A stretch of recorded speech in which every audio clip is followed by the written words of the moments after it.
Bismillahirrahmanirrahim. Assalamualaikum warahmatullahi wabarakatuh.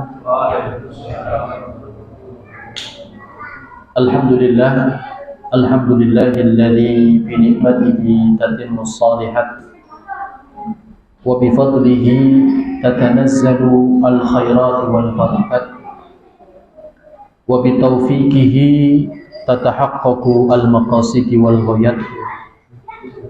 Asyhadu an la ilaha illallah wa asyhadu anna Muhammadan abduhu wa rasuluh.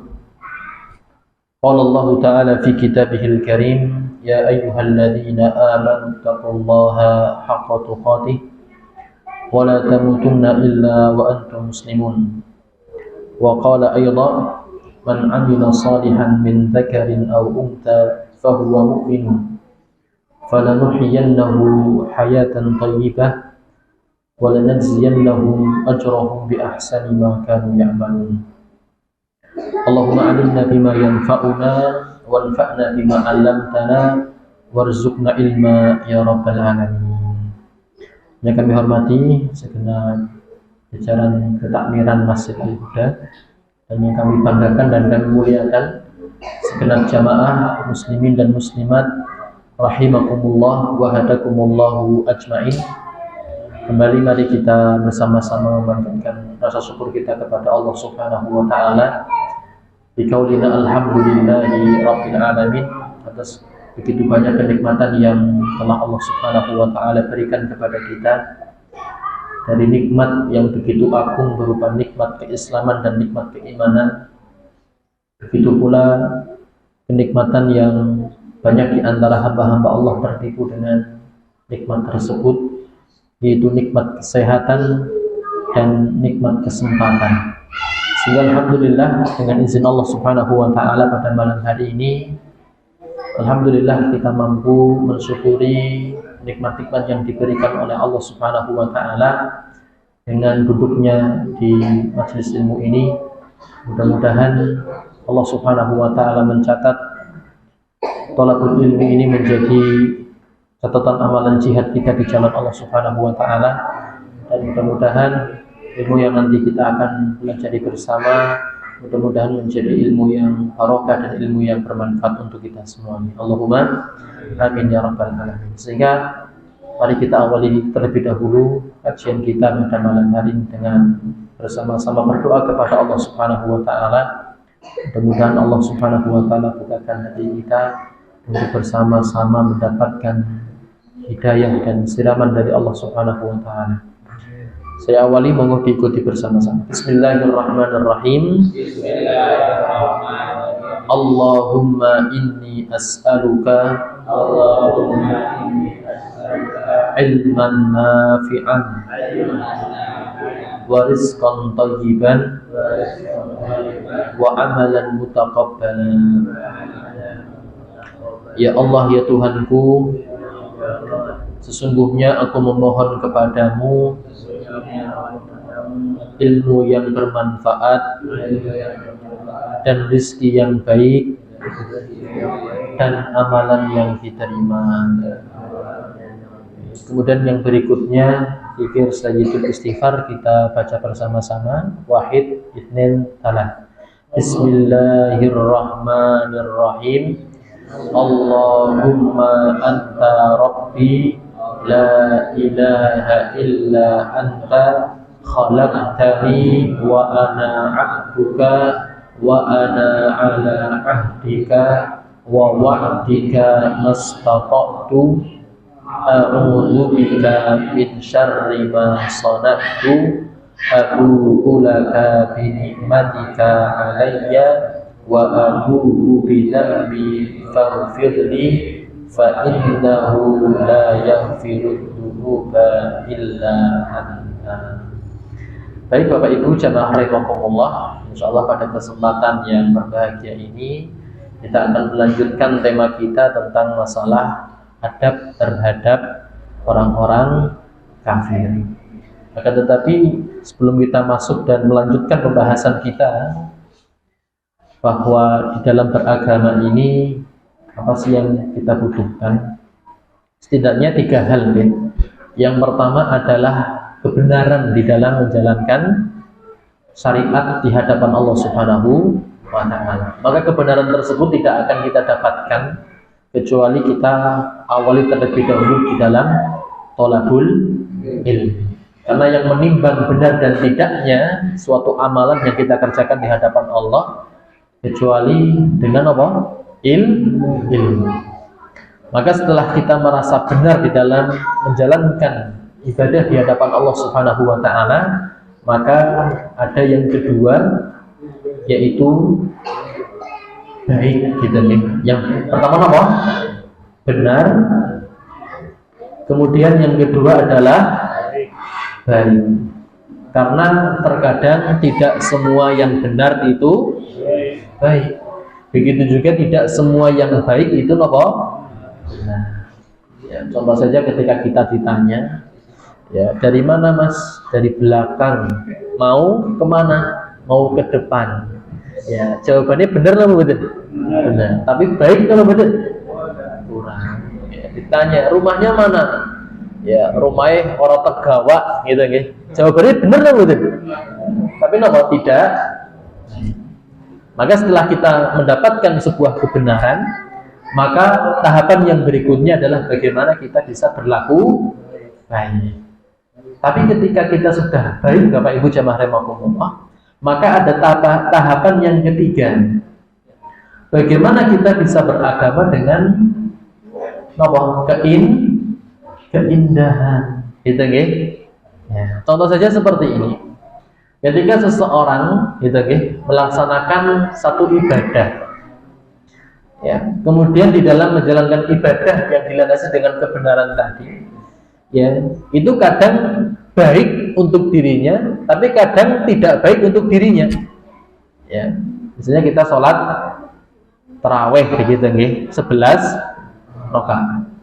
Sementara kita di siang hari, napa Pak? Ya, aktivitas begitu padat. Sehingga kita menjalankan apa? Ibadah sholat tarawih, ya mungkin kita rasa itu bukan merupakan sesuatu yang baik untuk diri kita. Tapi paling tidak apa? Kita bisa memperindah ibadah kita kepada Allah Subhanahu wa ta'ala. Di antaranya apa? Kita bisa berlaku baik untuk orang lain. Contohnya apa? Kita memperlihatkan salat tarawih kita dengan baik di hadapan siapa? Anak-anak kita. Memberikan contoh gitu loh. Iki loh Bapak ya sehari sudah apa? Ya capek dan lain sebagainya, penuh aktivitas. Maka di sisi yang lain dia apa? Ya beribadah karena Allah Subhanahu wa ta'ala. Di sisi yang lain dia ingin apa? Memberikan pengajaran kepada siapa? Anaknya. Ya. Atau misalnya seperti ini. Ya kita dibuat jengkel oleh istri kita misalnya gitu nggih. Ya balik ngomah wis kesel-kesel ora disandingi wedan. Maka kebaikan untuk kita bagaimana kita bisa menahan amarah. Gitu nggih? Tapi tidak cukup untuk kebaikan saja, tapi apa? Perlu keindahan. Sekalipun kita lagi menahan amarah, kita bisa senyum kepada siapa? Anak-anak kita. Tapi terkadang apa? Kita kesuweh bojone sing dilampiaske kepada siapa? Anak kita. Maka inilah di dalam beragama. Di satu sisi kita harus benar, di satu sisi kita harus apa? Baik untuk diri kita, menahan amarah. Di satu sisi apa? Kita balut dengan keindahan. Sekalipun lagi marah, tapi bisa apa? Tersenyum kepada orang. Sehingga Bapak Ibu jemaah rahimakumullah, keindahan ini tidak cukup ya kita berikan kepada siapa? Sesama muslim. Akan tetapi yang lebih daripada itu, bagaimana kita bisa mengemas agama Islam ini menjadi indah di hadapan siapa? Orang-orang kafir. Makanya ada satu hadis disampaikan oleh Nabi SAW. Beliau menyampaikan, la ayyahdiyaka bika rajulan khairul laka min khumrin na'am. Sungguh seandainya engkau mampu memberikan petunjuk, memberikan hidayah kepada satu orang saja, baik orang muslim ataupun orang kafir, maka kata Nabi SAW, khairun, maka apa? Itu lebih baik min khumrin na'am. Dari napa? Unta merah. Ketika kita bisa menjalankan ibadah yang benar, kemudian memunculkan sebuah kebaikan, dan kita bisa memberikan keindahan untuk siapa? Orang lain, maka dengan keindahan yang dilihat oleh orang lain sehingga orang lain itu kagum dengan kita, sehingga harapannya orang lain bisa meniru apa yang kita lakukan, maka kata Nabi SAW, itu lebih baik bagi kita dibandingkan unta. Secara pahala lebih baik, secara kapasitas gitu, timbangan itu juga lebih berat di sisi Allah Subhanahu wa Ta'ala. Sehingga luar biasa ketika kita menjalankan satu ibadah di hadapan Allah Subhanahu wa Ta'ala. Maka tadi pagi saya baru membahas tentang bagaimana keseharian Nabi SAW di dalam beribadah kepada Allah. Ya, lah ini yang harus kita lihat di dalam diri kita. Sudahkah ketika kita beribadah kepada Allah Subhanahu wa Ta'ala, kita sudah dapatkan 3 hal ini? Apa saja? Ya, yang pertama adalah kekuatan. Ya, nah yang menjadi pertanyaan ketika kita menjalankan satu ibadah di hadapan Allah, apakah ibadah yang kita lakukan itu sudah memberikan kekuatan tambahan untuk kita atau tidak?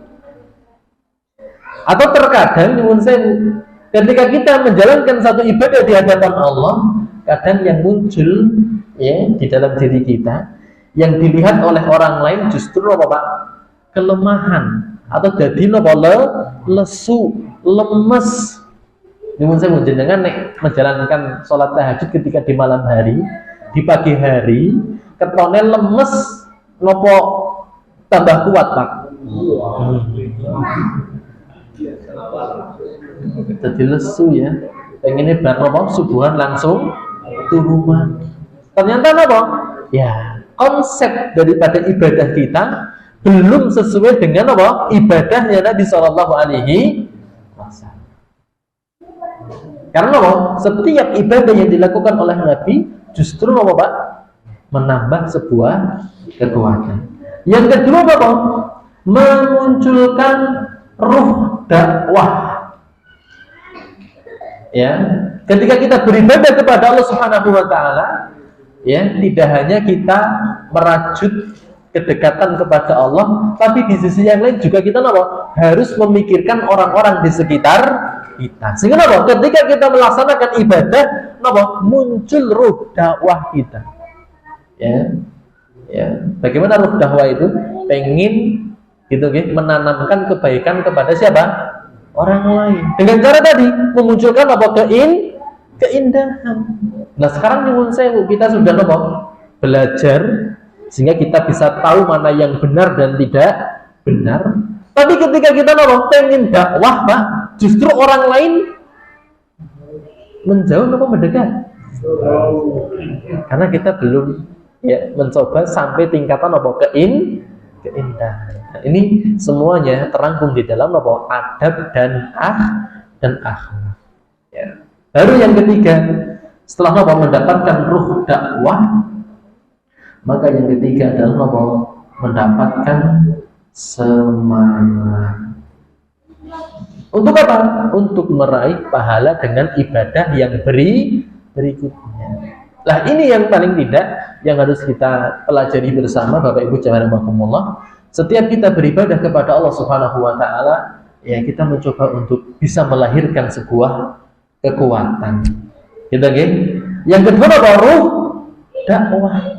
Paling tidak ketika kita ditolak oleh orang lain, ketika kita menyampaikan kebaikan, paling tidak kita punya kekuatan. Jangan malah melempem lah. Kayaknya nang dindi nek menyampaikan kebaikan ditolaknya ngesuk-ngesuk maning orang usaha niki nggih. Makanya tadi ketika ruh dakwah dia miliki kemudian ditolak oleh orang lain, maka paling tidak kita tetap punya kekuatan. Syukur-syukur melahirkan yang berikutnya yaitu semangat. Dan ini yang tercermin daripada siapa? Diri Nabi SAW. Bayangkan, Pak, ya, mungkin kita belum pernah mencapai derajat ini. Itu bagaimana ketika kita sholat tahajud seperti halnya sholat tahajudnya Nabi, yaitu apa? Sampai bengkak. Tapi luar biasa, walaupun sampai bengkak, Nabi SAW tetap apa? Melaksanakan sholat tahajud di hari berapa jam beliau sholat, Pak?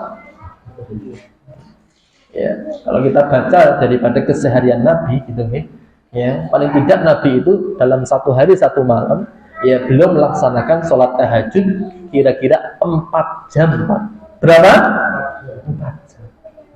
Ya. Kalau setengah jam ada yang pernah, Pak? 1 jam ada, Pak? Setengah jam?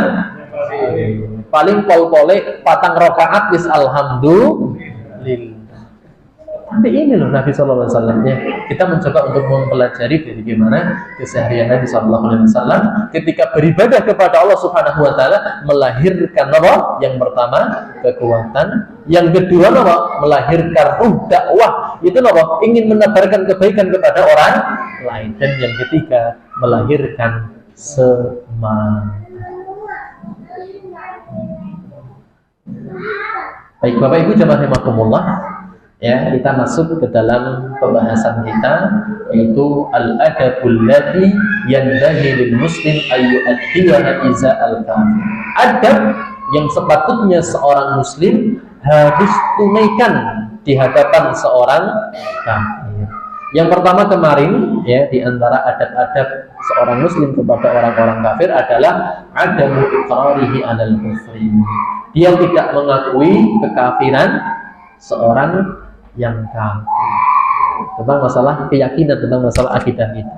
Jangan sampai kita melegalkan daripada apa? Kekafiran yang dianut oleh seorang kafir. Harus yang pertama apa? Kita kufuri gitu nih. Sehingga di sini dijelaskan bahwa tidak boleh bagi seorang mukmin mengakui kekafirannya dengan orang kafir lalu berkata tidak ada salahnya dan tetaplah seperti kamu, baik dia Nasrani ataupun Yahudi. Ya, jadi ini yang pertama nih adab gitu nih. Jangan kita gadaikan akidah kita ya ketika kita berinteraksi dengan orang kafir dengan cara membenarkan kekufuran mereka. Bislah ono kufur kene muslim. Sementing kita masih terjalin ukhuwah, ya, pertemanan. Ini salah. Sehingga paling tidak yang pertama kita berikan satu hal berupa kita tunjukkan akhlak. Karena orang lain itu yang pertama yang akan melihat daripada kita bukan kapasitas ilmunya, Pak. Tapi bagaimana akhlak yang dimunculkan, yang ditampakkan oleh seorang muslim. Oke, ini yang pertama. Kemudian yang berikutnya, yang kedua adalah bughduhu bi bughdillah ta'ala. Yang kedua di antara adab kepada orang kafir adalah dengan cara membenci kekufurannya sebagaimana Allah benci terhadap kekufuran orang kafir tersebut. Ya. Jadi ketika kita melihat orang kafir pakai salib, Pak, kita Pak benci gitu nih, ya. Tapi kita tetap menampakkan senyum kepada orang tersebut. Di satu sisi ya, benci daripada hati kita melihat kekufuran yang dilakukan oleh orang kafir. Tapi dengan cara kita menampakkan akhlak berupa senyum, mudah-mudahan orang kafir tersebut Pak terkesima dengan kita. Ya. Ternyata orang muslim ya itu luar biasa. Menghilangkan image gitu tentang pemahaman-pemahaman orang di luar sana bahwa orang muslim yang berpegang teguh dengan agamanya dianggap sebagai orang yang radikal. Nah ini ya. Itu yang kedua, gitu ya, kita tanamkan kebencian di dalam diri kita, di dalam hati kita terhadap orang kafir tentang kekufurannya, tapi di sisi yang lain kita tetap ya, senyum kepada mereka. Kemudian yang ketiga adalah ada muwalatihi wa mawadatihi. Ketiga adalah ya kurangnya kesetiaan dan kasih sayang terhadap mereka. Gitu nggih. Fala yuwadil mu'min al-kafira wa la yuwaddil mu'minul kafira. Sehingga orang mukmin tidak berteman dengan orang kafir dan orang mukmin juga tidak mencintai orang kafir. Sebagaimana pertemanan dan kecintaan seorang muslim dengan muslim yang lain. Ya. Jadi pertemanan dia hanya sebatas apa? Pertemanan saja. Tapi tidak memberikan hak-hak sebagaimana pertemanan seorang muslim dengan muslim yang lain. Nanti kita akan bahas. Ataupun apa? Seorang mukmin juga tidak mencintai orang kafir, sementara ya sebagaimana kecintaan muslim kepada muslim yang nanti kita akan bahas kelanjutan daripada ya poin yang ketiga ini. Ini sudah kita bahas pada pertemuan sebelumnya. Nah, ini di antaranya apa? Ya, firman Allah Subhanahu wa taala di dalam surat At-Taubah ayat 23. Ya ayyuhalladzina amanu la tattakhidu aba'akum wa ikhwanakum awliya in istahabbul kufra 'alal iman. Ya, contohnya apa? Ya, janganlah kita menjadikan siapa? Bapak-bapak kita, saudara-saudara kita sebagai apa? Wali, pemimpin. Ini istahabbul kufra 'alal iman, ketika mereka ayah-ayah kita, ya saudara-saudara kita justru lebih condong kepada kekufuran dibandingkan apa keimanan. Dalam artian wong seperti ini ya, walaupun di dalam lingkup keluarga ya tetap Pak, porsi kecintaan kita, porsi kedekatan kita berbeda dibandingkan apa? Kedekatan dan kecintaan kepada siapa? Sesama muslim yang condong kepada keislaman. Ini gitu. Ya, tapi tetap ya kita jalin hubungan. Ya. Ya. Tapi tidak boleh ya menuangkan adab-adab kepada mereka sebagaimana adab kita kepada siapa? Sesama muslim.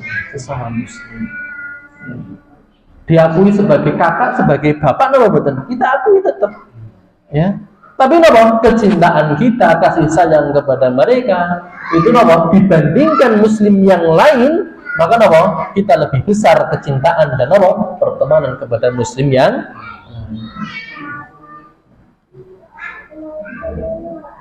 sebagaimana Abu Bakar radhiyallahu ta'ala anhu ketika di dalam perang Badar, ya, beliau melawan siapa? Anaknya, sementara anaknya ketika itu masih condong kepada kekufuran. Tapi apakah masih dianggap sebagai anak? Ya masih. Gitu nggih. Ya. Tapi hubungan nasab dibandingkan dengan hubungan Islam lebih didahulukan hubungan Islam. Ini gitu. Ya. Kemudian yang berikutnya ya, yang keempat di antara adab-adab seorang muslim terhadap orang kafir adalah insafuhu wal adlu ma'ahum. Bersikap bijak, bersikap objektif terhadap orang-orang kafir dan berlaku adil terhadap mereka. Sekalipun tadi kita dibatasi oleh syariat agama Islam tentang bagaimana ya merajut pertemanan kita dan kasih sayang kepada mereka, tapi dalam masalah keadilan dan bijaksana kita harus berlakukan ya adil dan berlakukan bijaksana terhadap siapa? Orang-orang kafir. Ketika terjadi satu pertengkaran, kerusuhan antara muslim dengan orang kafir dan terbukti bahwasanya orang muslim itu yang salah, maka kita harus tegakkan ya hukuman. Ya, itulah diantara adab seorang muslim kepada siapa? Orang kafir. Dan itu yang terjadi di masa Khalifah Umar bin Khattab radhiyallahu ta'ala ketika Amr bin As ya terjadi sebuah sengketa terhadap siapa? Seorang Yahudi. Dan Umar di situ menengahi. Dan ternyata yang salah adalah siapa? Gubernurnya, yaitu siapa? Amr bin As. Sementara orang Yahudi ketika itu terdolimi dan dibantu oleh siapa? Amr bin As. Inilah bagaimana seorang muslim bisa berlaku kepada siapa? Orang-orang kafir. Berlaku di dalam masalah keadilan dan objektif, yaitu bijaksana. Kemudian yang berikutnya, fal kafiru nudriduhu wa la nawattuhu wa la nuhibbuhu. Dan kita harus tanamkan bahwasanya apa? Kami membenci orang kafir dan tidak menyukai ataupun mencintai mereka. Namun kami bersikap adil terhadapnya dan memberinya hak dan berlaku adil antara dia dan kami, tidak ada kekejaman dan kezaliman. Kenapa, Pak? Karena nanti di dalam kehidupan akhirat ketika kita dihisab oleh Allah Subhanahu wa taala, itu ketika kita berbuat zalim kepada orang kafir diberikan hak oleh Allah Subhanahu wa taala untuk membalas kezaliman yang dilakukan oleh kita kepada mereka. Nampar balik nampar. Padahal penduduk neraka dengan penduduk surga diberikan oleh Allah sebuah hak kepada siapa? Orang penduduk neraka untuk membalas kezaliman yang diperbuat oleh penduduk surga. Masya Allah. Gitu nggih? Ya, jadi di satu sisi kita tidak boleh cinta dan tidak boleh mencintai ataupun berkasih sayang kepada siapa? Orang kafir. Tapi di sisi yang lain tentang masalah urusan dunia, kita dituntut untuk bisa berlaku adil. Apa itu adil, Pak? Wad'u syai'in fi mawdi'ihi, menempatkan sesuatu pada tempatnya. Itulah yang disebut dengan adil. Makanya kita punya anak, Pak, sijine SD, sijine SMA, Pak. Sama-sama kita beri sangu 5.000. Adil apa mboten? Ya, kadang menurut kacamata kita adil itu harus setara, harus sama. Tidak, tapi yang namanya adil wad'u syai'in fi mahalli, menempatkan sesuatu pada tempatnya. Baik.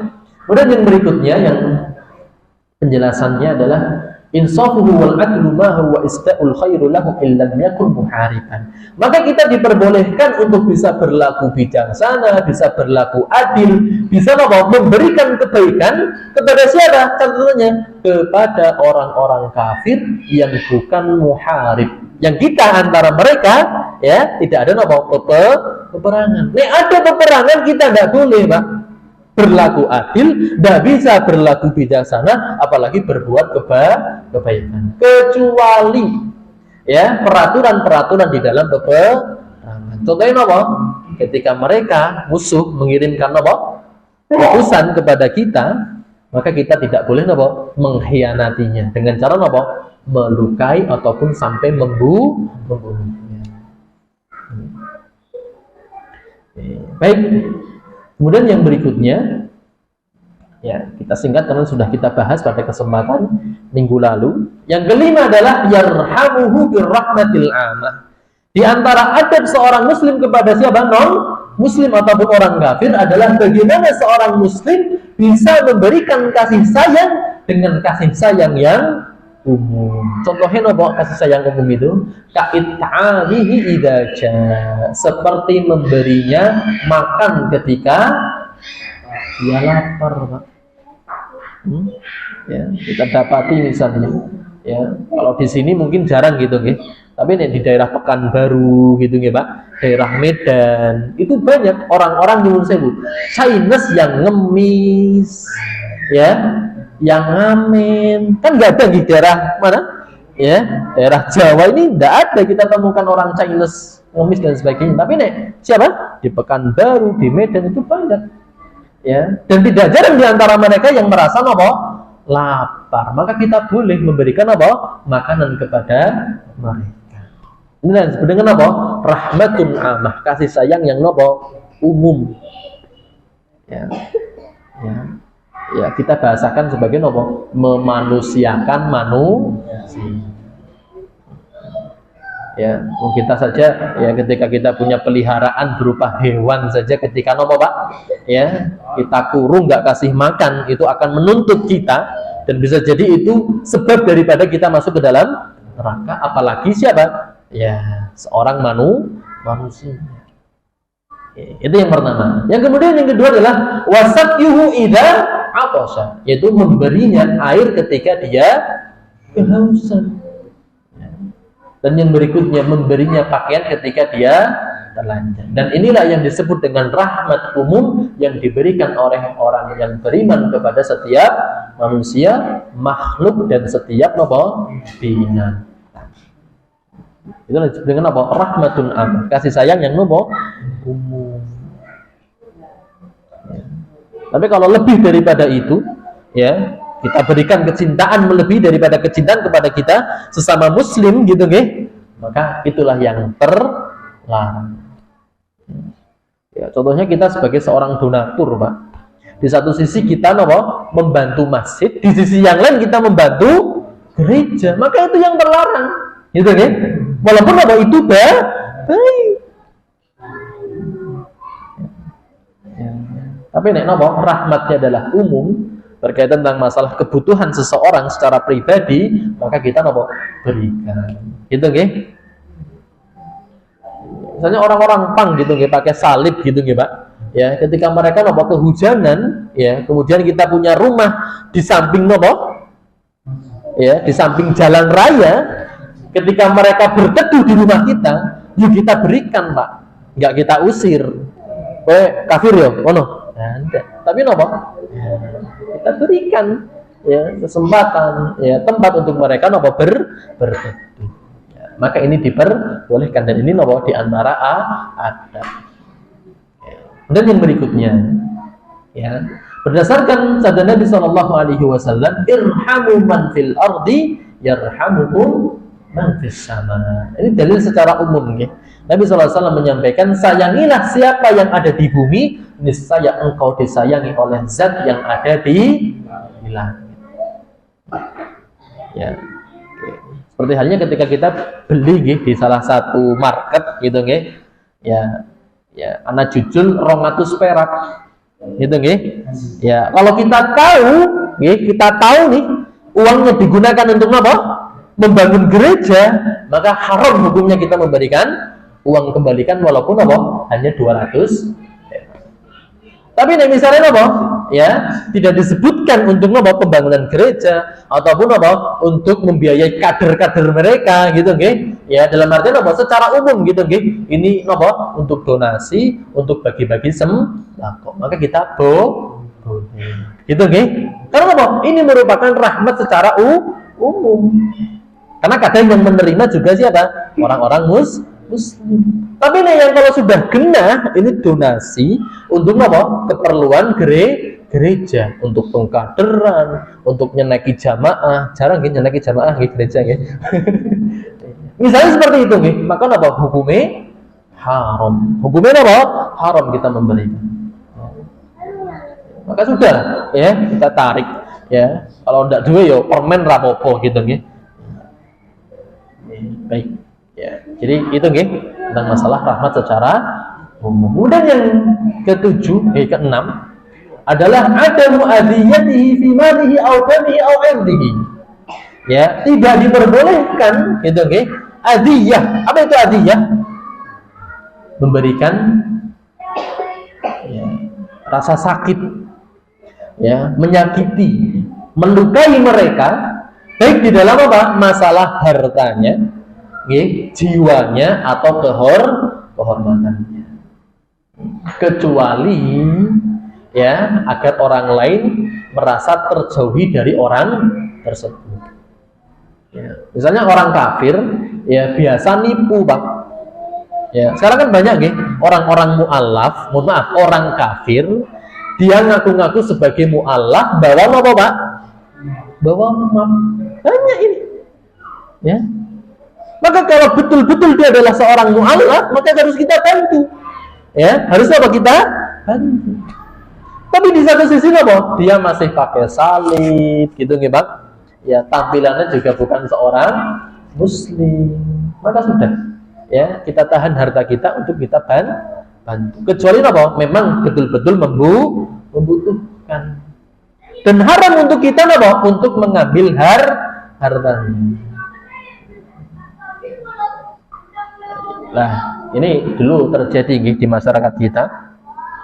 Ya, ada sebagian saudara kita, ya, ada yang punya pemahaman bahwasanya harta orang kafir ataupun harta orang musyrik itu halal.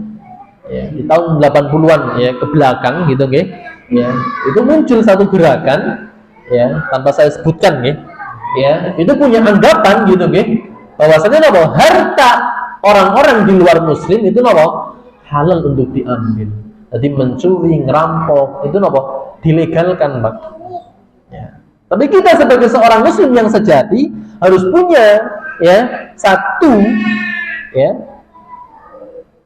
dasar pemikiran bahwasannya harta orang kafir ya bukan apa? Bukan muharib nih, bukan apa? Karena ada peperangan. Kalau ada peperangan boleh kita ambil. Tapi nek apa? Tidak ada apa? Peperangan antara muslim dengan orang kafir, maka harta mereka harus dijaga. Kemudian apa? Ya, jiwa mereka juga harus dijaga. Dan apa? Yang ketiga, kehormatan mereka juga apa? Harus dijaga. Ya, kecuali tadi nggih, orang kafirnya nipu gitu nggih, maka kita boleh ya memberitahukan kepada muslim yang lain hati-hati dengan orang ini ya, karena dia adalah siapa? Penipu. Jadi seperti itu nggih. Ya. Baik. Dan yang berikutnya ya la budda wa an yakuna bainana wa bainahum salamun wa musalamatun wa mu'ahadun. Ya, sehingga apa? Ketika tidak ada peperangan antara muslim dengan orang kafir, maka harus terjalin yang namanya apa? Keselamatan dan saling menyelamatkan. Gitu ya. Illa hala i'lanil harbi, kecuali pemimpin besar umat Islam menyatakan apa?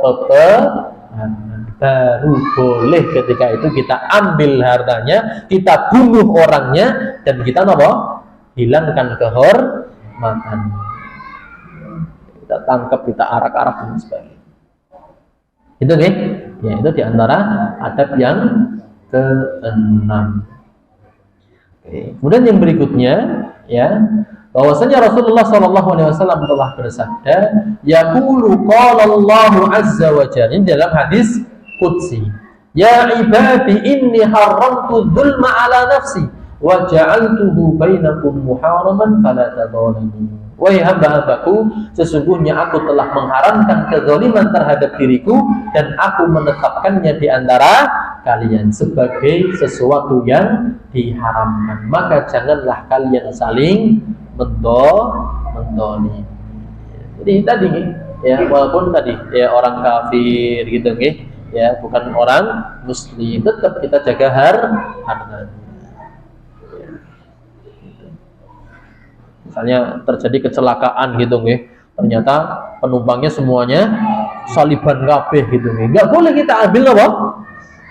HP-nya, dompetnya, kebenaran nggih, tidak ada ya istilah seperti itu, harus kita jaga ya. Paling tidak apa, orang lain membantu untuk menyelamatkan apa? Penumpangnya, kita apa? Yang membantu menyelamatkan hartanya. Itulah seorang muslim sejati. Gitu nggih. Kemudian yang berikutnya, Bapak Ibu jamaah rahimakumullah, yang ketujuh adalah jawazul ihda'i ilaihi wa qabulu hadiyatihi.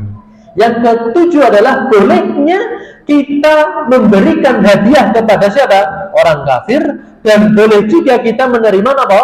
Hadiah. Ya, misalnya di dalam satu instansi, ya, secara umum gitu nggih, kadang antara bos dengan siapa? Ya, bawahan itu agamanya berbeda. Terutama ketika kerja di mana? Ya di perkotaan gitu nggih. Apalagi di perusahaan-perusahaan luar negeri yang barang pasti gitu nggih. Ya, bosnya, ketuanya, direkturnya adalah siapa?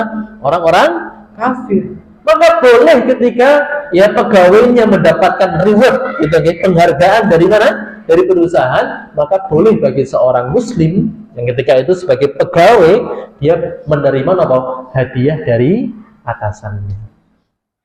Maka dijelaskan ya, antuhdi lil kafiri hadiyatan mithla dajajati.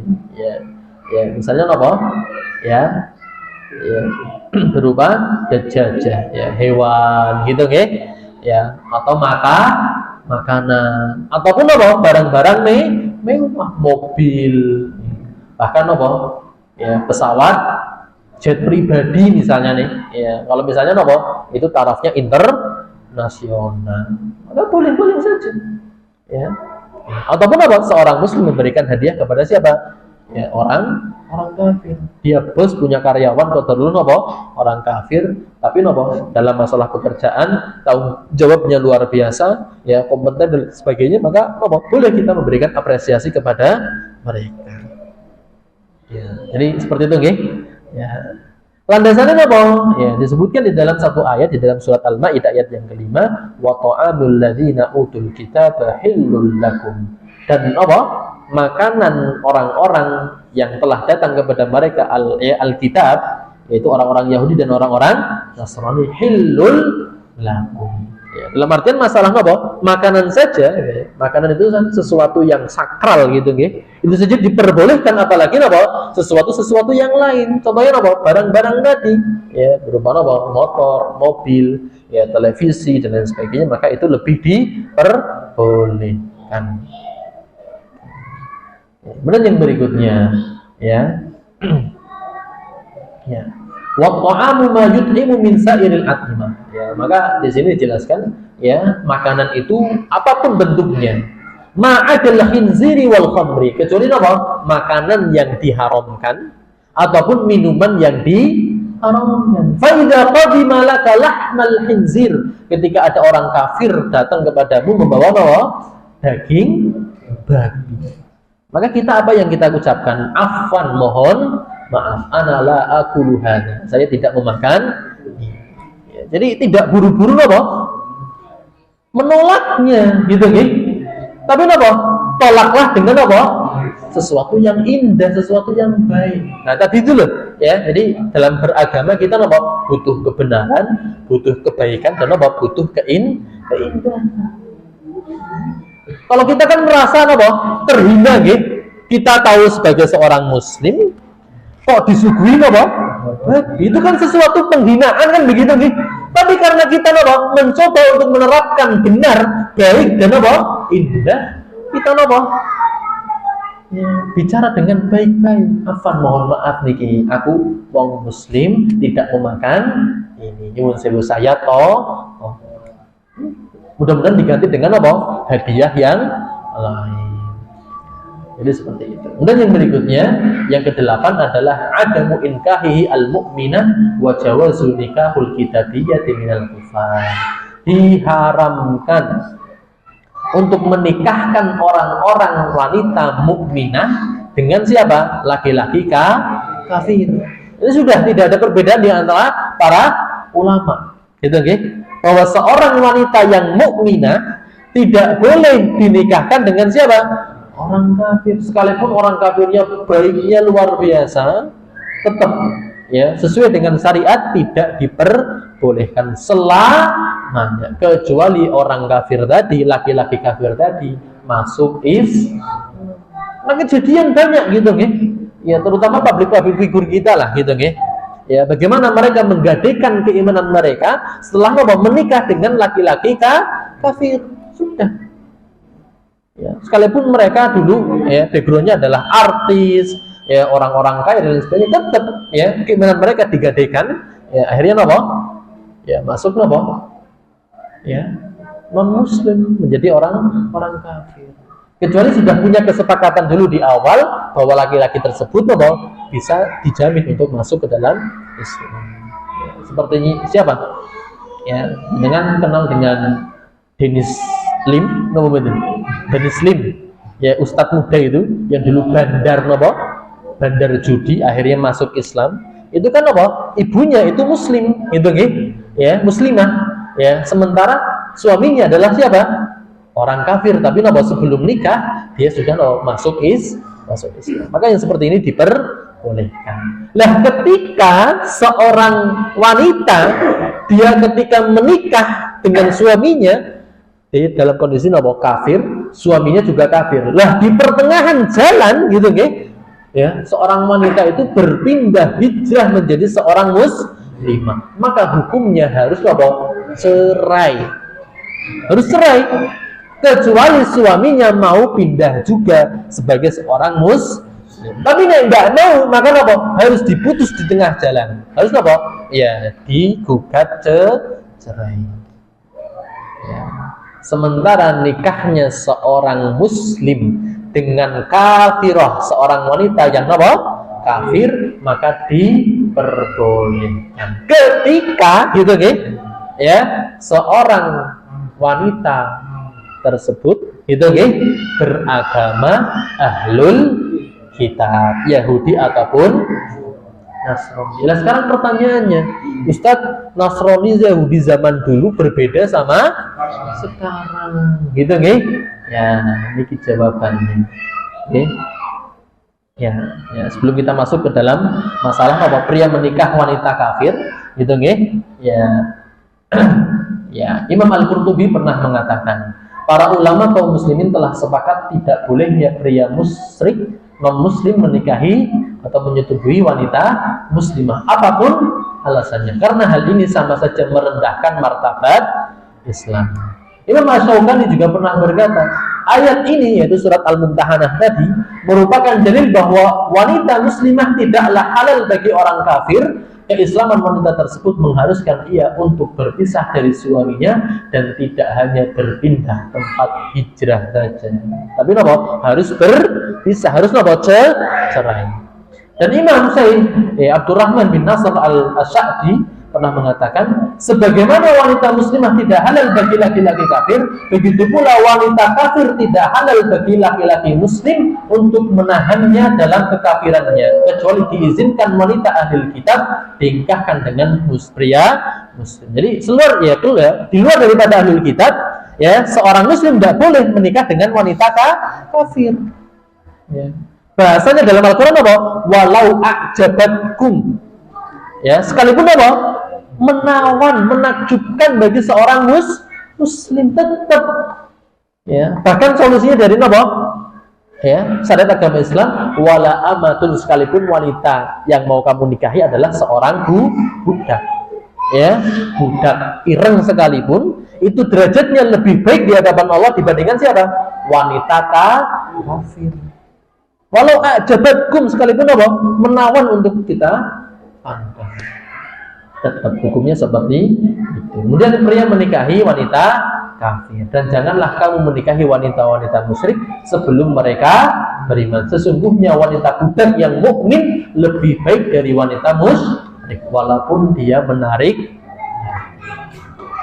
Kemudian yang berikutnya, siapakah ahlul kitab yang boleh dinikahi oleh seorang muslim? Kesimpulannya bahwa orang Yahudi dan Nasrani di zaman Nabi SAW dan juga yang hidup di zaman ini termasuk ahlul kitab. Kenapa?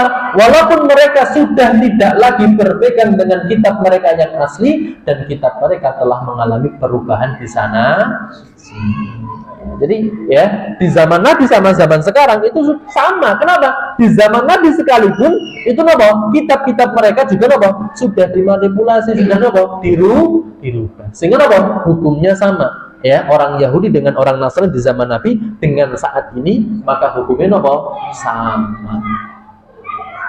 Bisa dipahami sampai sini Baik. Kemudian yang berikutnya, ya, yang ke-9 adalah tasmitu ida atisha. Ya, kita mendoakan ketika seorang Yahudi ataupun orang Nasrani ataupun orang kafir sekalipun itu bersin kemudian mengucapkan alhamdulillah. Sekarang kan banyak orang-orang non-muslim, orang-orang kafir yang begitu lekat lisannya mengucapkan zikir kepada Allah. Alhamdulillah, assalamualaikum. Bahkan kadang lebih fasih dibandingkan orang muslim itu sendiri. Nah, bagaimana menyikapi tentang masalah ini? Maka dijelaskan, idkana Rasulullah sallallahu alaihi wasallam yata'aqasu indahu yahudiyyun. Ya, satu ketika Nabi sallallahu alaihi wasallam sedang duduk bersama orang-orang Yahudi. Sementara orang Yahudi tersebut bersin, dan orang Yahudi mengucapkan alhamdulillah. Nah, harapannya Nabi SAW nimbali dengan kata-kata yarhamukallah. Tapi yaqulu lahum, justru Nabi SAW berkata kepada mereka orang-orang Yahudi, yahdikumullahu wa yuslihu balakum. Mudah-mudahan Allah memberikan hidayah kepada kalian, dan mudah-mudahan Allah memberikan kebaikan atas Ya masalah-masalah kalian, urusan-urusan kalian. Jadi seperti itu, nggih. Sekalipun orang Yahudi itu mengucapkan apa? Alhamdulillah, kita tidak boleh mengucapkan yarhamukallah. Kenapa? Karena yarhamukallah itu merupakan doa kita agar Allah merahmati orang yang bersih. Sementara orang yang bersih adalah siapa? Orang kafir. Mustahil Allah memberikan apa? Rahmat kepada mereka. Sehingga apa? Doa kita kepada orang kafir tadi, yahdikumullah wa yuslih balakum. Bisa dipahami sampai sini, nggih? Ya, itu tentang masalah apa? Atas. Ya. Lah bagaimana ketika seorang kafir tidak mengucapkan alhamdulillah, maka tidak ada kewajiban kita untuk mendoakan mereka. Sebagaimana seorang muslim ketika bersin nggak mengucapkan alhamdulillah, kita tidak ada kewajiban untuk apa? Mendoakan, tapi kita dianjurkan untuk mengingatkan. Ya. Bersin, gitu gitu, meneng baik. Maka kita lutik, kita nopo pancing. Gimana kabarnya Mas? Alhamdulillah. Ya, baru kita doakan yarhamukumullah.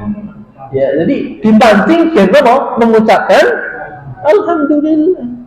Biasanya sing paling nopo gampang kita tanya nopo kabare. Gimana Mas kabare? Alhamdulillah sehat. Baru kita doakan yarhamukumullah. Oh iya, aku mikir bersin ya. Oh, ya, nembe keli. Jadi seperti itu, ya. Jadi kita pengen saudara kita juga dapat pahala, kita pancing, ya. Walaupun sah saja gitu, ketika apa saudara kita bersin nggak mengucapkan alhamdulillah, kita diam saja, tidak apa-apa. Tapi alangkah baiknya agar kita dapat pahala, saudara kita juga dapat pahala, kita pancing untuk mengucapkan alhamdulillah. Oke, kemudian yang berikutnya. Ya, boleh nggak kita mengucapkan yahdikumullah kepada saudara muslim kita? Saudara muslim, kalau saudara muslim kan tadi kan apa? Anjurannya adalah yarhamukumullah. Tapi nek kita ucapkan yahdikumullah, boleh nggak membaca?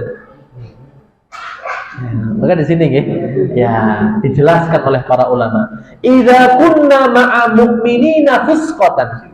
Ketika kita bersama orang-orang mukmin, tapi dia fasik. Fasik niku napa? Ibadai jalan, maksiate jalan. Maka kita boleh napa mengucapkan yahdikumullah. Semoga Allah berikan petunjuk kepedulian. Dan kata para ulama, ahsan, ucapan ini lebih baik dibandingkan apa? Ucapan kita yarhamukumullah. Kecuali idza kunna ma'a atqiya, kecuali ketika kita bersama orang-orang yang bertakwa, gitu nggih. Maka apa ucapannya yarhamukumullah. Gitu nggih, bisa dipahami?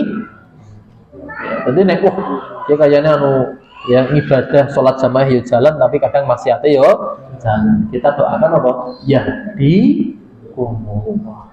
Tapi nek misalnya apa? Ya, orang ya sudah kita pastikan oke, orang sing bener gitu nggih. Mau dalam masalah kesendirian saja apa? Bener apalagi apa? Ya, dilihat oleh orang lain. Maka apa kita doakan apa? Yarhamukum. Kemudian yang berikutnya, ya berapa kali sih bersin yang harus dijawab? Orang bersin 5 kali, kita jawab 5 kali. Kata Nabi SAW, yusammatul atisu thalatan fama zada fahuwa maskum. Ya, Nabi SAW pernah bersabda, orang yang bersin dijawab 3 kali, lebih dari itu berarti dia terkena flu. Sehingga apa? Tidak perlu kita doakan yarhamukumullah, tapi apa? Kita doakan mudah-mudahan sembuh.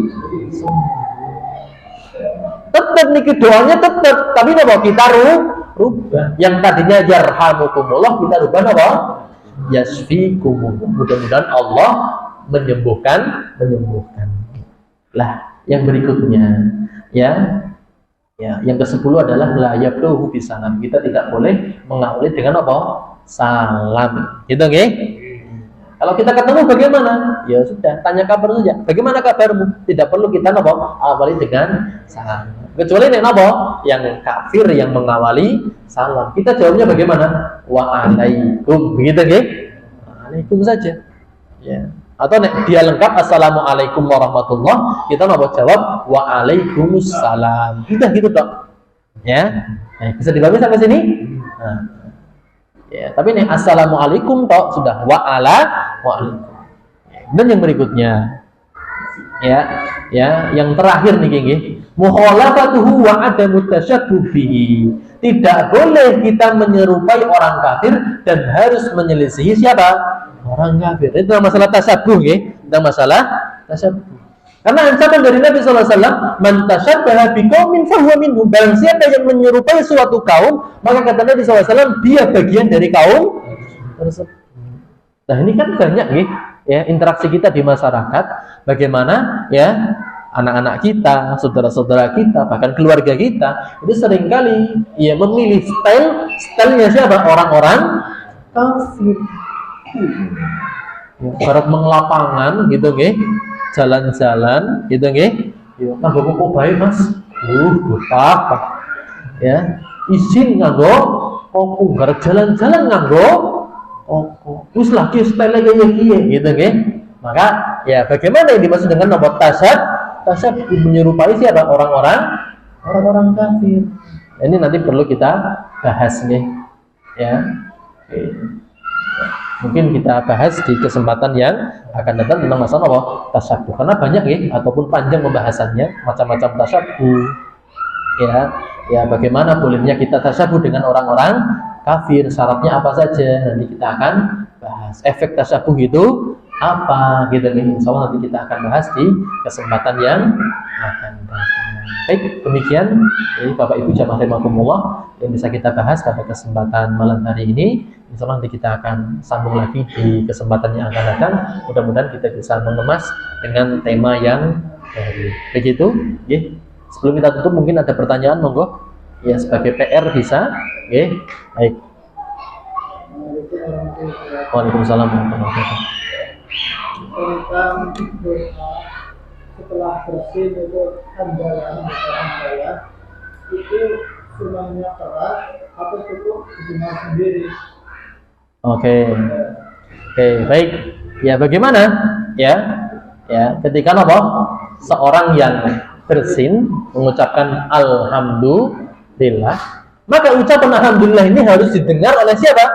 Saudaranya. Kenapa? Karena berharap ya orang lain memberikan doa kepada kita. Yarhamukumullah, ya. Baru kita balas apa? Yahdikumullah. Kepada siapa? Orang yang mendoakan kita. Jadi saling memberikan apa? Pahala. Kalau seandainya ya orang yang bersin tidak mengucapkan hamdalah dengan keras, maka orang lain itu tidak tahu bahwasanya dia sudah mengucapkan alhamdulillah. Makanya harus diucapkan dengan keras agar orang lain mendengar dan orang lain mendoakan kita. Jadi seperti itu, Pak. Jadi harus keras. Tapi tidak berlaku ketika sholat. Ketika sholat tidak perlu. Ya, tidak perlu mengeraskan. Hanya alhamdulillah. Ya, sementara orang yang lain tidak perlu mendoakan. Ya. Seperti halnya ketika seseorang sedang sholat, ada orang yang salam assalamualaikum, dijawab betul. Itu nggih? Ya. Caranya bagaimana? Dengan mengeraskan bacaan takbir. Allahu Akbar. Biar tamunya tahu lagi sholat. Betul apa? Tapi tidak perlu untuk di Namun ketika kita berdiri gitu di dalam madhab Hanafi itu tidak perlu mengangkat tangan. Orang ketika lewat di hadapan kita sementara kita sholat menggunakan madhabnya Hanafi, orang kan nggak tahu kalau kita lagi sholat. Kemudian mengatakan salam, maka tidak perlu. Tapi kita boleh dengan isyarat, gitu boleh dengan isyarat. Jadi seperti itu. Ya, baik. Jadi yang di dalam doa tidak perlu dikeraskan gitu ya. Dan tidak perlu dijawab oleh siapa? Orang lain. Kenapa? Karena di dalam rangkaian sholat. Begitu. Baik, jazakumullah khairan untuk pertanyaannya. Yang lain saya rasa cukup Baik, kalau cukup kalau misalnya ada pertanyaan nanti disimpan gitu Nanti kita bahas di kesempatan yang akan datang. Baik. Demikian Bapak Ibu jamaah rahimakumullah yang kita bahas pada kesempatan malam hari ini. Mudah-mudahan ini menjadi hasanah ilmu bagi kita semuanya, dan mudah-mudahan ini kita bisa praktekkan ketika kita punya teman atau saudara ya, orang-orang kafir, dan mudah-mudahan dengan adab ini ya bisa memancarkan keindahan di dalam diri kita sehingga bisa menarik ya orang-orang kafir untuk masuk ke dalam Islam. Demikian yang bisa kita bahas, kurang lebihnya mohon maaf ya. Kita tutup dengan bacaan hamdalah dan doa kafaratul majlis. Alhamdulillahirabbil alamin. Subhanakallahumma wa bihamdika asyhadu an la ilaha illa anta astaghfiruka wa atubu ilaik. Saya undur diri. Assalamualaikum warahmatullahi wabarakatuh.